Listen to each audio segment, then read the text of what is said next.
और उसी में यह निर्णय लिया गया कि आर्द्र भूमियों को संरक्षण प्रदान किया जाएगा, क्योंकि आर्द्र भूमि मानव के लिए जरूरी है। और आर्द्र भूमि के प्रति लोगों को जागरूक करने के लिए विश्व आर्द्र भूमि दिवस 2 फरवरी को मनाया जाता है। इसके अलावा अगर आप देखेंगे तो वर्तमान में रामसर साइट्स में भारत के टोटल 91 स्थल शामिल है। जून 2025 तक 91 स्थल रामसर साइट्स में शामिल है। और सबसे ज्यादा तमिलनाडु के 20 स्थल रामसर साइट्स में शामिल है। बिहार के भी 3 स्थल रामसर साइट्स में शामिल है। बेगूसराय का कांवरताल झील, जमुई का नागी पक्षी अभ्यारण्य और नकटी पक्षी अभ्यारण्य, ये तीनों बिहार के स्थल है जो रामसर साइट्स में शामिल है। तो इसके अलावा अगर देखा जाए तो जिस प्रकार हम लोग 2 फरवरी को विश्व आर्द्र भूमि दिवस के रूप में मनाते हैं, उसी प्रकार अगर देखा जाए तो 4 फरवरी को जो है विश्व कैंसर दिवस के रूप में मनाया जाता है। विश्व कैंसर दिवस 4 फरवरी को विश्व कैंसर दिवस के रूप में मनाया जाता है। और फिर इसके बाद अगर देखा जाए तो 4 फरवरी के बाद जो है आपको 12 फरवरी होगा। और 12 फरवरी की अगर आप बात करेंगे तो जो 12 फरवरी है, 12 फरवरी को राष्ट्रीय उत्पादकता दिवस के रूप में मनाया जाता है। 12 फरवरी है, 12 फरवरी की अगर हम बात करें तो 12 फरवरी को राष्ट्रीय उत्पादकता दिवस के रूप में मनाया जाता है। फिर इसके बाद 13 फरवरी की अगर हम बात करें तो विश्व रेडियो दिवस के रूप में मनाया जाता है। विश्व रेडियो दिवस के रूप में मनाया जाता है। और इसके अलावा जो है 21 फरवरी की अगर आप बात करेंगे तो जो 21 फरवरी है अंतर्राष्ट्रीय मातृभाषा दिवस के रूप में मनाया जाता है। और फिर इसके बाद जो है 24 फरवरी है, 24 फरवरी, फिर 28 फरवरी है। 24 फरवरी की अगर आप बात करेंगे तो 24 फरवरी को जो है केंद्रीय उत्पाद शुल्क दिवस के रूप में मनाया जाता है। केंद्रीय उत्पाद शुल्क दिवस के रूप में मनाया जाता है। और जो 28 फरवरी है इसे राष्ट्रीय विज्ञान दिवस के रूप में मनाया जाता है। राष्ट्रीय विज्ञान दिवस के रूप में मनाया जाता है। और एक दिवस फरवरी में छूट गया, 14 फरवरी, वो तो आप लोग को याद ही रहता है, क्या याद रखिएगा ये सब। चलिए तो आइए, विश्व आर्द्र भूमि दिवस कब मनाया जाता है? विश्व कैंसर दिवस, राष्ट्रीय उत्पादकता दिवस, विश्व रेडियो दिवस, अंतर्राष्ट्रीय मातृभाषा दिवस, केंद्रीय उत्पाद शुल्क दिवस, राष्ट्रीय विज्ञान दिवस। फरवरी 2025 में 4 नए रामसर साइट्स जोड़े गए हैं। ये हैं सक्करकोटई पक्षी अभ्यारण्य, हाँ, थेंगल पक्षी अभ्यारण्य, हाँ, केचोपल्ली वेटलैंड, हाँ, उद्वा झील, हाँ, उपरोक्त सभी। ये जो लिखा हुआ है TNTN का मतलब होता है तमिलनाडु, क्या होता है? तो ये जो सक्करकोटई पक्षी अभ्यारण्य है तमिलनाडु में है। फिर थेंगल पक्षी अभ्यारण्य ये भी तमिलनाडु में है।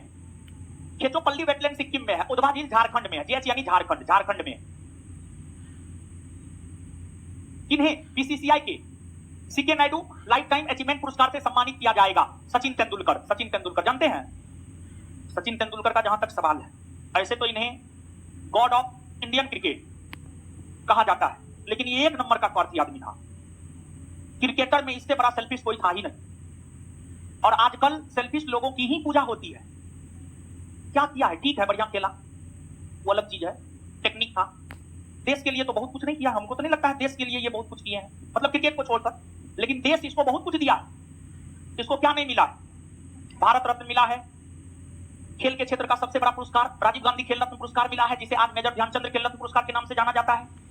इन्हें अर्जुन पुरस्कार मिला है। तो बहुत सारा पुरस्कार इन्हें मिला है, लेकिन देश के लिए बहुत कुछ नहीं किए, समझे? देश के लिए तो छोड़िए, अपना बेटों को नहीं बना सके, समझ गए? तो पहले अपने बेटा को बना लेते, उसके बाद देश के लिए करते। खैर चलिए ठीक है। लेकिन जानते हैं, मतलब जो बड़ा आदमी होता है, आप देखे होंगे अमिताभ बच्चन का बेटा अमिताभ बच्चन नहीं बन पाया। शाहरुख खान का बेटा शाहरुख खान नहीं बन पाया, समझे? क्योंकि पता है, यहीं पर देखिए, शाहरुख खान इसलिए बन पाया क्योंकि तपा है, आग की ज्वाला में तपा है। अमिताभ बच्चन इसलिए बन पाया क्योंकि वो तपा है। लेकिन शाहरुख खान के बेटा को ऐशो आराम का कोई कमी है। और इंसान को क्या चाहिए? हम रहे या आप। मेरा भी मन होता है दोपहर में 12 बजे तक आराम से सो के उठे, एकदम बेड पे चाय आ जाए, नाश्ता आ जाए, खाना आ जाए, सब चीज आ जाए। मेरा भी मन होता है, लेकिन सुबह में 6 बजे उठना पड़ता है, समझ गए? तो मन को दाबना पड़ता है। तो कुल मिलाकर के हम ये बात बोलना चाह रहे हैं बाबू कि जितना बड़ा संघर्ष होगा, जितना बड़ा मेहनत होगा, जितना बड़ा त्याग होगा, जितने अपने आप को तपाइएगा, उतना बिखर कर सामने आइएगा। और जितना ऐसो आराम का जिंदगी जिएगा, उतना नालायक बनिएगा। 2 चीज कभी पूरा नहीं हो सकता, नींद और जौरत।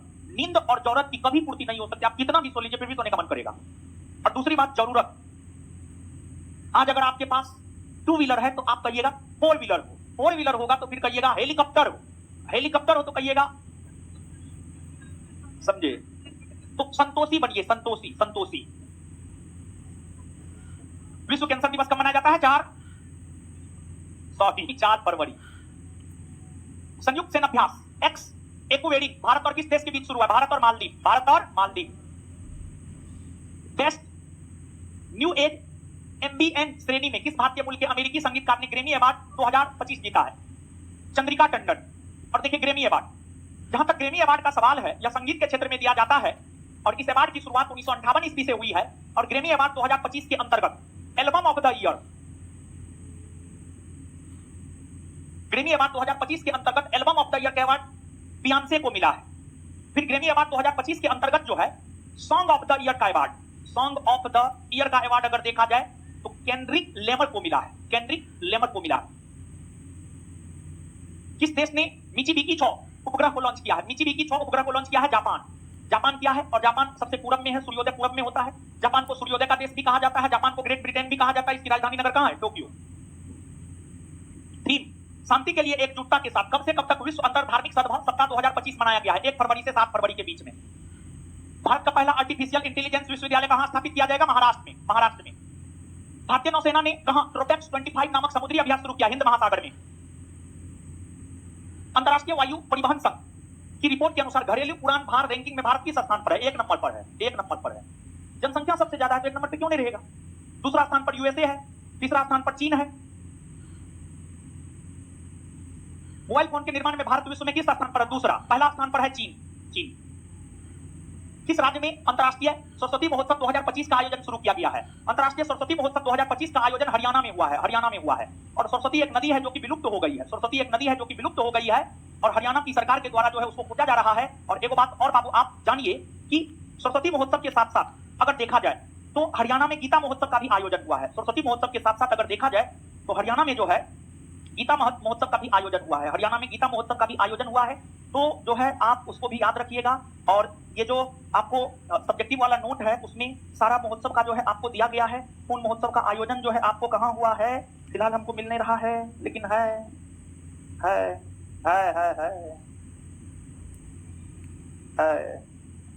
जी है।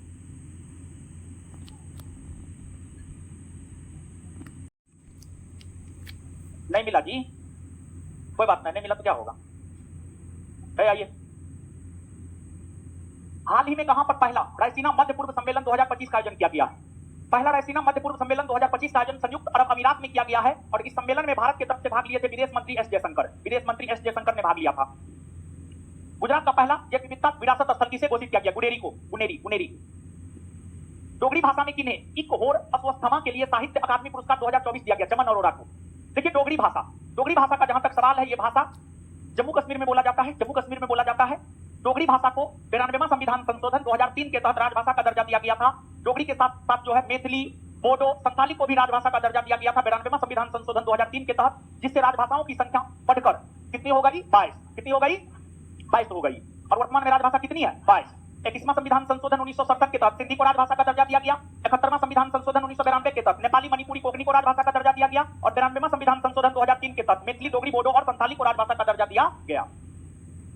किस राज्य ने गैर कानूनी धर्म परिवर्तन प्रतिषेध विधेयक 2025 पेश किया है? गैर कानूनी धर्म परिवर्तन प्रतिषेध विधेयक 2025 राजस्थान ने पेश किया है। और अगर ऐसा करता हुआ कोई व्यक्ति पकड़ाता है तो 10 साल की सजा और 50,000 रुपया जुर्माना लगेगा। किस राज्य की अंतिम नक्सली महिला लक्ष्मी ने आत्मसमर्पण किया है? कर्नाटक। किस राज्य में स्थित चिनार के पेड़ों को जीआई टैग दिया गया है? जम्मू कश्मीर। कहां भारत का 10वां विज्ञान फिल्म महोत्सव का आयोजन किया गया है? कहां हुआ? गोवा में हुआ है, गोवा में हुआ है। और जो भारत का 10वां विज्ञान फिल्म महोत्सव है, इसका आयोजन गोवा में हुआ है और इसका थीम है हरित क्रांति।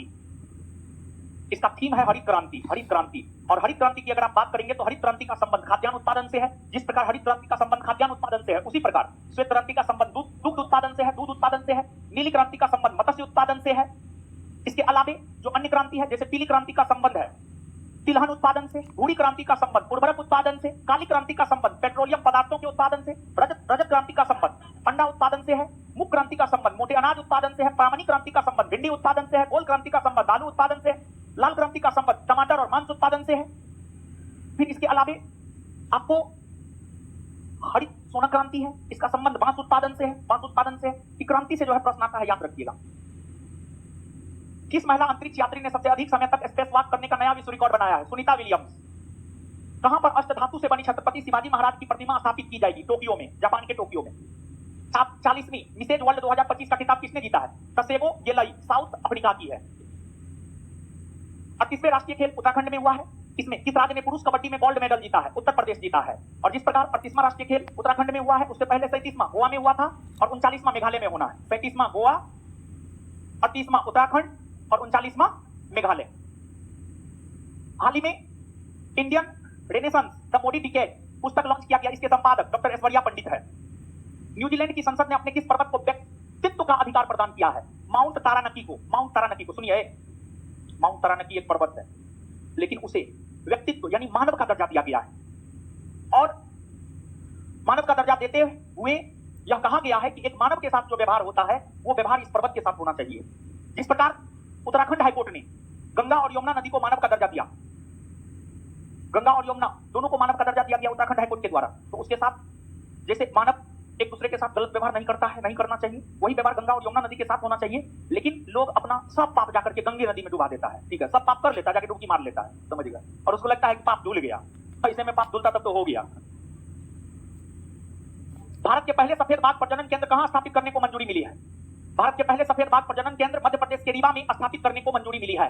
और भारत की अगर बात करें तो भारत में सबसे ज्यादा बाघ कहां है? मध्य प्रदेश में, जिस वजह से मध्य प्रदेश को टाइगर स्टेट भी कहा जाता है।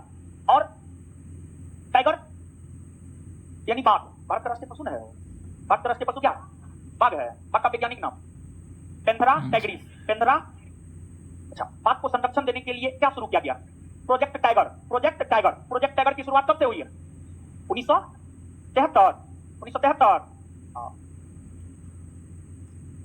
भारत का पहला कैंसर जीनोम एटलस किसने जारी किया है? आईआईटी मद्रास में। फरवरी 2025 में किस राज्य में सम्मानजनक मृत्यु का अधिकार लागू करने वाला पहला राज्य बना है? कर्नाटक है। सुनिए, देखिए, अनुच्छेद 19। अनुच्छेद 19 में क्या है जानते हैं? बोलने का अधिकार है और चुप रहने का भी अधिकार है। अनुच्छेद 19 आपको बोलने का भी अधिकार देता है, चुप रहने का भी अधिकार देता है। अनुच्छेद 19 के तहत बोलना भी आपका मौलिक अधिकार है और चुप रहना भी आपका मौलिक अधिकार है। लेकिन उसी प्रकार अनुच्छेद 21, जीना आपका मौलिक अधिकार है लेकिन मरना आपका मौलिक अधिकार नहीं है। लेकिन हाँ, अगर मान लिया जाए कि आप बहुत खतरनाक रोग से ग्रसित हैं, सिर्फ जो है हुक हुक कर रहे हैं, मतलब आप अपने से कुछ भी नहीं कर पा रहे हैं, मतलब ना अपने से आप उठ पा रहे हैं, खा पा रहे हैं, चल पा रहे हैं, तो उस स्थिति में हमको लगता है कि लोग बोझ हो जाता है और हमको ऐसा लगता है कि उस स्थिति में लोगों को मर जाना चाहिए, अपने से मर जाना चाहिए। किसी के ऊपर यार बोझ हम क्यों बने? ठीक है, तो सुप्रीम कोर्ट और हाईकोर्ट ने भी अपने निर्णय में यह कहा है कि अगर वो वाली स्थिति हो तो एक सम्मानजनक मृत्यु आप अनुमति लेकर के, न्यायालय की अनुमति से आप ऐसा कर सकते हैं। तो कहने का मतलब यह है कि आत्महत्या करना कानूनन अपराध है।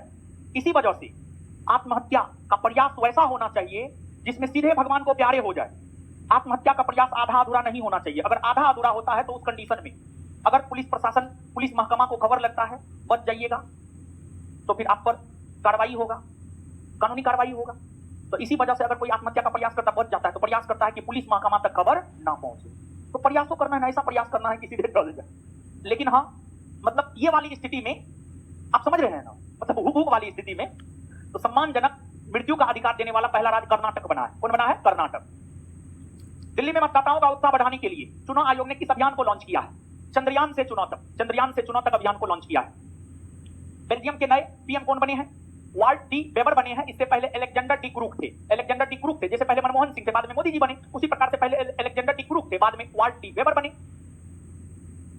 हाल ही में किस देश ने WHO वर्ल्ड हेल्थ ऑर्गेनाइजेशन से निकलने का फैसला लिया है? अमेरिका और अर्जेंटीना दोनों। अच्छा, एक बात बताइए बाबू, अर्जेंटीना की राजधानी कहां है? Buenos Aires. पंपास घास का मैदान कहां है? अर्जेंटीना में। अर्जेंटीना का हृदय स्थल किसे कहा जाता है? पंपास घास के मैदान को। प्रेयरी घास का मैदान कहां है? उत्तरी अमेरिका। कहां है? उत्तरी अमेरिका। वेल्ड घास का मैदान Africa. Down Australia, down Australia. और एसटीपी मध्य एशिया, यूरेशिया भी कह सकते हैं। 87वां टाटा स्टील शतरंज मास्टर्स 2025 का खिताब किसने जीता है? R Praggnanandhaa, R Praggnanandhaa. वैश्विक जोखिम रिपोर्ट 2025 के अनुसार शीर्ष वैश्विक जोखिम किसे माना गया है? शीर्ष वैश्विक जोखिम झूठी और भ्रामक जानकारी, झूठी और भ्रामक जानकारी को माना गया है। देखिए झूठी और भ्रामक जानकारी कितना खतरनाक है कि वैश्विक जोखिम रिपोर्ट भी कहता है कि सबसे बड़ा जोखिम यही है। तो झूठ नहीं फैलाना चाहिए, भ्रम नहीं फैलाना चाहिए, समझ गए? लेकिन आजकल लोग झूठे फैलाता है, भ्रम फैलाता है। भारतीय रेलवे ने निर्बाध यात्रा के लिए कौन सा ऐप लॉन्च किया? सॉरेल सुपर ऐप लॉन्च किया है। वर्ल्ड पिकल बॉल लीग 2025 का खिताब किसने जीता है? बेंगलुरु जवान ने जीता है, पुणे यूनाइटेड को हराकर। किस राज्य सरकार ने मना चित्र नामक एक व्हाट्सएप गवर्नेंस पहल शुरू किया है? आंध्र प्रदेश ने। और आंध्र प्रदेश में कौन पार्टी की सरकार है? टीडीपी की सरकार है। मुख्यमंत्री कौन है? चंद्रबाबू नायडू, चंद्रबाबू नायडू। तीसरे लिंग के मतदाताओं को अन्य श्रेणी में मतदान करने में सक्षम बनाने वाले व्यक्ति नवीन चावला का निधन हो गया, उनका संबंध था, वे पूर्व मुख्य चुनाव आयुक्त रहे हैं, पूर्व मुख्य चुनाव आयुक्त रहे हैं। तीसरे लिंग यानी ट्रांसजेंडर, ट्रांसजेंडर, समझ गए? देखिए 72वीं बीपीएससी का बैच आ रहा है 18 जुलाई से, शाम में 3 से 5 या बैच बीपीएससी सेंटर पर चलेगा। बीपीएससी का फाउंडेशन बैच है, बैठे रहिए। अभी कहां छुट्टी कहां? आज 150, कल 200 और परसों बचा हुआ सब। बीपीएससी का ये फाउंडेशन बैच है। अगर आपका कोई दोस्त, भाई, मित्र, सगे संबंधी, जीएफ कोई भी है जो पढ़ना चाहता है, उसको आप भेज सकते हैं। प्री कम मेंस कम इंटरव्यू बैच है, यानी सब चीज का तैयारी करवाया जाएगा, इसमें कुछ भी करने का जरूरत नहीं है। आगे आइए। लॉजिस्टिक प्रदर्शन सूचकांक 2025 में भारत किस स्थान पर है? एक तो लॉजिस्टिक प्रदर्शन सूचकांक की अगर हम लोग बात करें तो जो लॉजिस्टिक प्रदर्शन सूचकांक है, यह सूचकांक कौन जारी करता है जानते हैं? यह सूचकांक जारी करता है विश्व बैंक। कौन जारी करता है? विश्व बैंक। विश्व बैंक जारी करता है, यह विश्व बैंक जारी करता है। यह सूचकांक जो है वर्ल्ड बैंक के द्वारा जारी किया जाता है। इसमें भारत का स्थान है 38वां। प्रथम स्थान पर अगर देखा जाए तो प्रथम स्थान पर सिंगापुर है, द्वितीय स्थान पर फिनलैंड है, तृतीय स्थान पर अगर देखा जाए तो तृतीय स्थान पर जर्मनी है, और 38वां स्थान पर अपना देश भारत है। दिल्ली विधानसभा चुनाव 2025 में कांग्रेस पार्टी को कुल कितने सीट प्राप्त हुए? 0। देखिए दिल्ली विधानसभा की अगर हम लोग बात करें तो दिल्ली विधानसभा 70 सदस्यीय विधानसभा वाला केंद्रशासित प्रदेश है, और यहां पर बहुमत के लिए 36 सीट चाहिए होता है। 70 में से 48 को बीजेपी जीता है, बहुमत के लिए 36 ही चाहिए, और 22 को जीता है आम आदमी पार्टी, 22 को जीता है आम आदमी पार्टी, और कांग्रेस को 0। तो बीजेपी बहुमत में आया, सरकार बनाया, रेखा गुप्ता को दिल्ली का सीएम बनाया, दिल्ली का सीएम रेखा गुप्ता को बनाया, समझ गए? और जो दिल्ली है, दिल्ली विधानसभा में 70 सीट है। दिल्ली विधानसभा में मंत्री सामान्य तौर पर देखिए होता क्या है जानते हैं? केंद्रीय मंत्री परिषद हो या राज्य मंत्री परिषद हो, उसमें मंत्रियों की संख्या, केंद्रीय मंत्री परिषद में मंत्रियों की संख्या लोकसभा के कुल सीट के 15% से अधिक नहीं होता है। यह प्रावधान 91वां संविधान संशोधन 2003 के तहत किया गया है। और राज्य मंत्री परिषद में मंत्रियों की संख्या संबंधित राज्य के विधानसभा के 15% से अधिक नहीं होता है। यह प्रावधान भी 91वां संविधान संशोधन 2003 के तहत किया गया है। लेकिन दिल्ली में केंद्रीय मंत्री परिषद में सदस्यों की संख्या विधानसभा की कुल सीट का 10% से अधिक नहीं होता है। दिल्ली के विधानसभा के भीतर दिल्ली के केंद्रीय मंत्री परिषद में, दिल्ली केंद्र शासित प्रदेश के केंद्रीय मंत्री परिषद में मंत्रियों की संख्या 7 से ज्यादा नहीं हो सकता है। यानी रेखा गुप्ता का जो मंत्री परिषद है उसमें अधिकतम 7 को मंत्री हो सकता है, उससे ज्यादा नहीं हो सकता है। दिल्ली वो 15% का अपवाद है, एक प्रकार से आप कह सकते हैं। परिषद है उसमें अधिकतम 7 को मंत्री हो सकता है, उससे ज्यादा नहीं हो सकता है। दिल्ली वो 15% का अपवाद है, एक प्रकार से आप कह सकते हैं। Use as a bridge to intra BIMSTEC exchange के साथ, जहां पर बिम्स्टेक युवा शिखर सम्मेलन 2025 का आयोजन हुआ है। कहां हुआ है? गांधीनगर में, गांधीनगर में हुआ है। और जहां मैं पूछते हैं वहां है ना, जाने को जगह वहां होगा। बिम्स्टेक ये जो बंगाल की खाड़ी है, इसके साथ सीमा बनाने वाले देशों का एक संगठन है। जैसे भारत हो गया, बांग्लादेश हो गया, म्यांमार हो गया, श्रीलंका हो गया, इधर थाईलैंड हो गया, नेपाल हो गया, भूटान हो गया। Bharat 1, Nepal 2, Bhutan 3, Bangladesh 4, Myanmar 5, Sri Lanka 6, Thailand 7। ये 7 देशों का एक संगठन है बिम्स्टेक। इसकी स्थापना कब हुई है? 1997।